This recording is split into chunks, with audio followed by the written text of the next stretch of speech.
शाम के सुनहरे रंग अब समंदर के किनारे मध्यम पड़ रहे थे।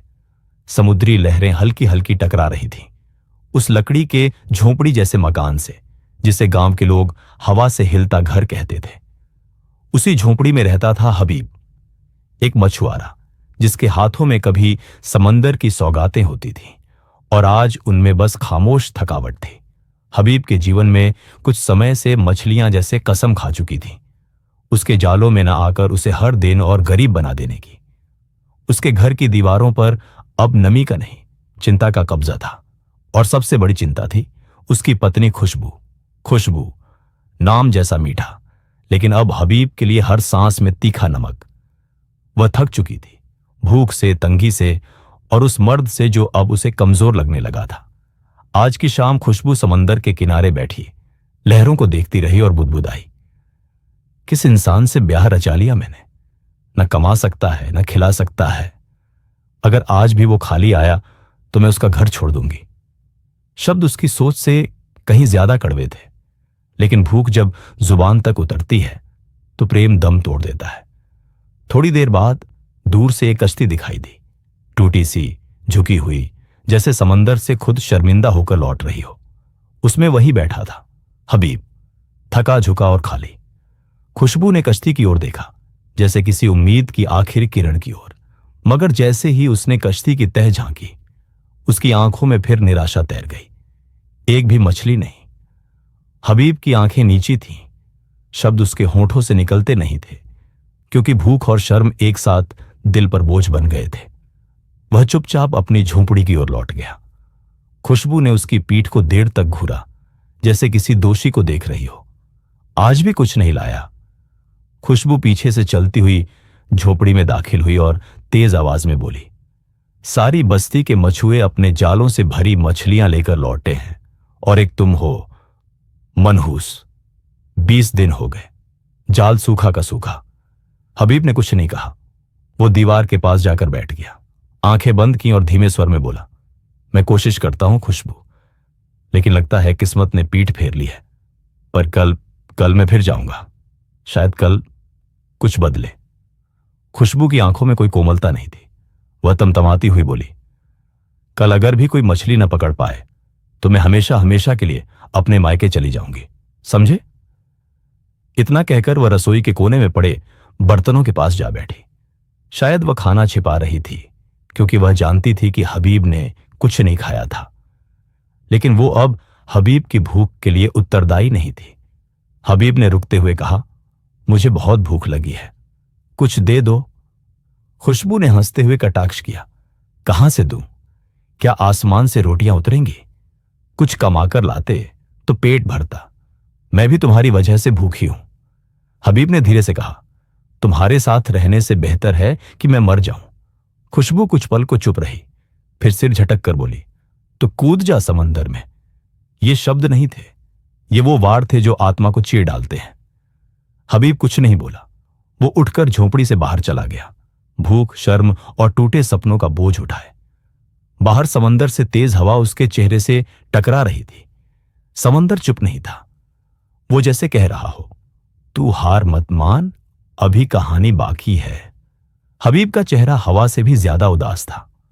वो तेज कदमों से अपने झोंपड़ी से बाहर आया, लेकिन उसकी चाल में थकावट नहीं, हार थी। भूख उसकी हड्डियों में उतर चुकी थी, मगर दिल का जख्म भूख से भी ज्यादा गहरा था। खुशबू के वो शब्द उसके कानों में लहरों की तरह टकरा रहे थे, अगर कल भी कोई मछली नहीं पकड़ पाए तो मैं हमेशा हमेशा के लिए चली जाऊंगी। समंदर अब चुप नहीं था, उसका शोर अब उसके भीतर की हलचल को आवाज दे रहा था। वह पास ही की बस्ती में रहने वाले एक मछुआरे शिराज के घर की ओर चल पड़ा, वही शिराज जो अब उससे दूर दूर रहता था। हबीब ने दरवाजा खटखटाया। कुछ देर बाद शिराज दरवाजे पर आया, आंखों में तंज और होंठों पर तिरस्कार लिए। क्या काम है? हबीब की आवाज धीमी थी, मगर उसमें आत्मसम्मान की अंतिम सांसें अब भी बाकी थीं। भाई, घर में खाने को कुछ नहीं है, क्या थोड़ी सी मदद कर सकते हो? शिराज ने अपनी आंखें मटकाईं और बोला, तेरे जाल में मछली नहीं आती, इसीलिए तुझे सब छोड़ चुके हैं, और अब तू भी छोड़ दे उम्मीद, और मेरा घर भी। हबीब ने देखा शिराज की कश्ती के पास मछलियों के ढेर लगे थे जो उसने उस दिन के बाजार के लिए संजो कर रखे थे। हबीब की आवाज कांप गई। इनमें से एक मछली उधार दे दो, जब मेरी किस्मत बदलेगी 2 लौटा दूंगा। शिराज का चेहरा सख्त हो गया। एक मछली भी नहीं पकड़ सकता तू और 2 लौटा देगा? चल हट, वक्त जाया ना कर। हबीब ने नजरें झुका ली। उसकी आत्मा में कुछ और टूट गया। वह एक एक दरवाजे खटखटाता रहा, मगर हर दरवाजा आज लकड़ी से ज्यादा पत्थर निकला। हर घर में रोटियां थीं, मगर किसी की भी थाली में इंसानियत नहीं बची थी। थक हार कर वो समंदर के साहिल पर जाकर बैठ गया। लहरें अब उसके पांव छूने लगी थी, जैसे उसे पुकार रही हो। उसने आसमान की ओर देखा। ऐ रब, सबके जाल भरते हैं, मेरा क्यों खाली है? मेरी बीवी मुझसे दूर हो रही है, भूख मुझे खा रही है, तू चुप क्यों है? उसकी आंखों से आंसू गिरते गए। समंदर में जो पहले से ही खारा था, उसकी कश्ती अब किनारे से दूर थी, लेकिन उसकी उम्मीदें उससे भी ज्यादा दूर। उस रात हबीब जल्दी सो गया। सुबह की लहरें शायद एक नई कहानी का वादा लेकर आने वाली थी। सुबह की पहली किरण समंदर के कगार से उभरी और उसके साथ ही हबीब की उम्मीदें फिर से जाग उठी। वो रात भर भूखा था, लेकिन उसके चेहरे पर थकावट नहीं, एक अजीब सी शांति और दृढ़ता थी। खुशबू अब भी सो रही थी, निश्चिंत, जैसे ये घर अब उसका ना हो। हबीब ने एक आखिरी बार अपनी पत्नी के चेहरे को देखा। शायद ये हमारी आखिरी सुबह साथ है, उसने मन ही मन सोचा और बाहर निकल गया।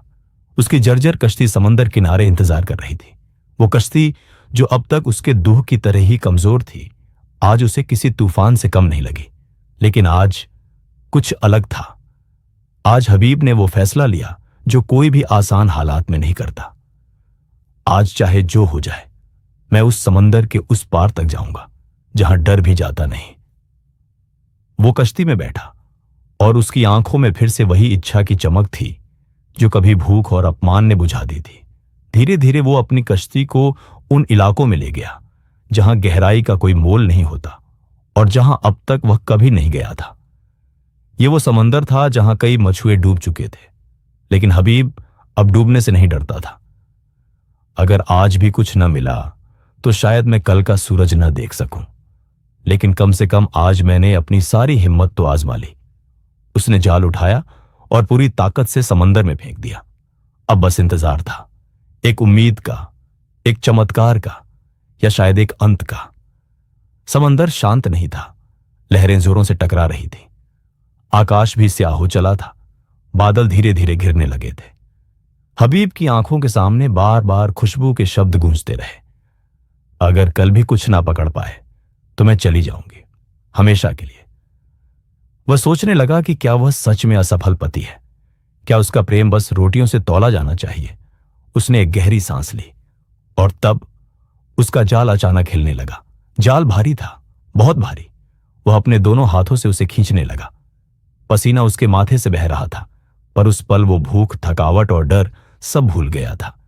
जब जाल ऊपर आया तो उसमें एक विशाल मछली थी, लेकिन वो अकेली नहीं थी।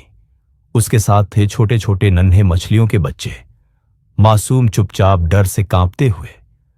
हबीब की आंखें उन बच्चों से टकराईं। उनमें डर नहीं, प्रेम और प्रार्थना थी। बड़ी मछली उसकी कश्ती में तड़प रही थी और उसके बच्चे नीचे समंदर में कश्ती के साथ साथ तैर रहे थे। वो जैसे अपनी मां को वापस मांग रहे थे। उसे छोड़ दो, हमारी मां है। हबीब का दिल भर आया। एक और उसका दिल कह रहा था, इसे बेच दूंगा तो 1 महीना आराम से कट जाएगा, खुशबू शायद रुक जाए, भूख मिट जाएगी। लेकिन दूसरी ओर उसकी आत्मा फुसफुसा रही थी, क्या सिर्फ पेट के लिए तू एक मां और उसके बच्चों को जुदा कर देगा? वो कांपते हाथों से जाल को खोला और धीरे से मछली को उठाकर समंदर में छोड़ दिया। बड़ी मछली जैसे एक पल को रुक गई।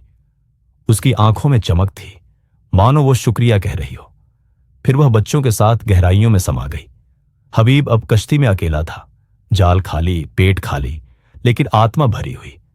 वो बुदबुदाया, आज पहली बार मैं सिर्फ मछुआरा नहीं, एक इंसान था। उसने आंखें बंद कर ली। समंदर अब कुछ कह रहा था, एक गीत सा, एक वादा सा। लेकिन तभी एक टपकती सी आवाज उसने आंखें खोली, कश्ती से कुछ टकराया।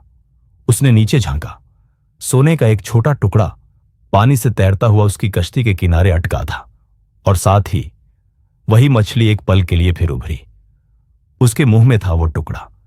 हबीब ने उसे उठाया और उस मछली ने फिर एक बार उसे देखा, प्रेम और धन्यवाद की आंखों से, और फिर समंदर में गायब हो गई।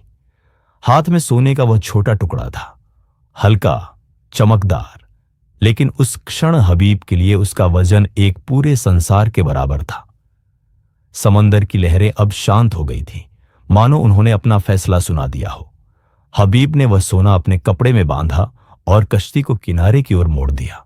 वो सोच रहा था, आज मैंने कोई मछली नहीं पकड़ी, लेकिन शायद खुद को पा लिया। जब वह अपने टूटे फूटे घर के पास पहुंचा तो शाम ढल चुकी थी। हवा में नमी थी और समंदर की लहरों की हल्की आवाज उसके कदमों के साथ चल रही थी। उसने दरवाजा धीरे से खोला, मगर अंदर सिर्फ खामोशी थी। खुशबू, उसने पुकारा।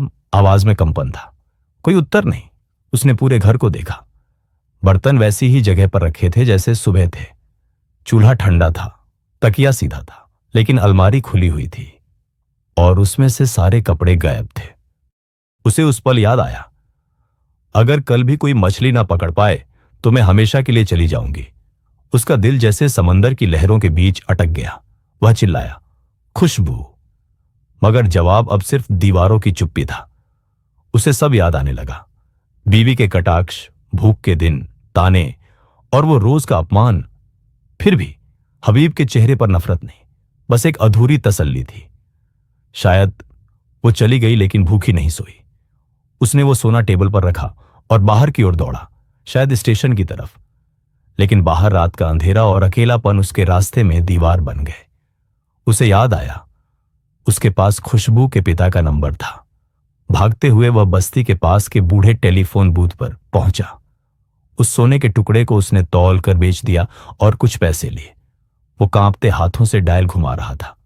दूसरी तरफ एक सख्त आवाज आई, कौन बोल रहा है? हबीब ने डरते हुए कहा, मैं। हबीब, खुशबू का शौहर। चंद सेकंड की चुप्पी, फिर आवाज आई, तू अब उसका कुछ नहीं लगता। वो हमारे साथ है और अब उसे तेरी शक्ल तक देखनी नहीं है। दोबारा कभी कॉल मत करना। फोन कट गया। हबीब वहीं बूथ के बाहर जमीन पर बैठ गया, अकेला, थका, लेकिन इस बार रोया नहीं। जिसे साथ छोड़ना हो वो कभी नहीं रुकता। वो देर तक समंदर की ओर देखते हुए पैदल अपने घर लौटा। घर अब उसका नहीं रहा था। वो तो किसी याद के मकबरे जैसा लगने लगा था। अगली सुबह उसने उस सोने के पैसे से नया घर, लेकिन अब सिर्फ उसके लिए। लोगों ने देखा कि हबीब अब बदल गया है। वो हर सुबह समंदर जाता और शाम को लौटते वक्त किसी भिखारी, अनाथ बच्चे या बूढ़े को कुछ ना कुछ देता। अब उसके हाथ खाली नहीं थे, लेकिन दिल में जगह भर गई थी। एक दिन वही शिराज सामने से गुजर रहा था जिसने एक मछली देने से मना कर दिया था। अब उसकी कश्ती टूटी थी और दिन की कमाई शून्य। हबीब ने उसे देखकर पास बुलाया और कहा, भाई, भूखे हो, ये लो, कुछ रोटियां और दाल, और अगर जाल ठीक करवाना है तो पैसे भी ले लेना। शिराज की आंखें भर आईं। तेरे जैसा आदमी मैंने नहीं देखा, तू तो फकीर निकला हबीब। हबीब हल्के से मुस्कुराया, नहीं शिराज, मैं तो बस इंसान बना हूं और शायद अब जाकर मर्द कहलाने के लायक। उस रात हबीब समंदर के किनारे बैठा और पहली बार खुद से सवाल किया, खुशबू के जाने का गम है? कुछ पल की चुप्पी, फिर खुद से जवाब, नहीं। जो केवल भूख के वक्त साथ हो वो प्रेम नहीं होता। प्रेम वही होता है जो तूफान में भी नाव थामे रखे। समंदर अब हबीब का दोस्त बन चुका था। वो जो कभी उसकी कश्ती को डुबोने जैसा लगता था, अब उसे हर सुबह जीवन की एक नई तस्वीर दिखाता था। दिन बीतते गए, लेकिन हबीब के भीतर का खालीपन अभी भी कभी कभी दस्तक देता। रात को जब समंदर की लहरें उसके झोंपड़ी के पास आती तो वो जानता था कि कुछ यादें ऐसी होती हैं जो लौट आती हैं, जैसे समंदर की लहरें लौटती हैं, लेकिन साथ में कुछ नया छोड़ जाती है। खुशबू अब उसकी जिंदगी से चली गई थी, मगर उसका नाम कभी कभी हवा में गूंज जाता, जैसे एक बंद खिड़की के पीछे से आती कोई पुरानी कविता। लेकिन अब हबीब को अफसोस नहीं था। उसने अपने लिए वो घर बनाया था जिसमें दया, सम्मान और सबसे बढ़कर अपना वजूद था। एक शाम जब सूरज ढल रहा था और समंदर नारंगी सुनहरे रंग में नहा रहा था, हबीब अपनी कश्ती को किनारे पर खींच रहा था। उसने देखा सामने एक छोटा बच्चा फटे कपड़ों में खाली थाली लिए बैठा था। हबीब बिना कुछ पूछे अपने पास की टोकरी से मछली निकाली और उसे दी। बच्चे की आंखों में चमक थी। अम्मी को यही चाहिए थी, अब दवा मिल जाएगी। हबीब मुस्कुराया।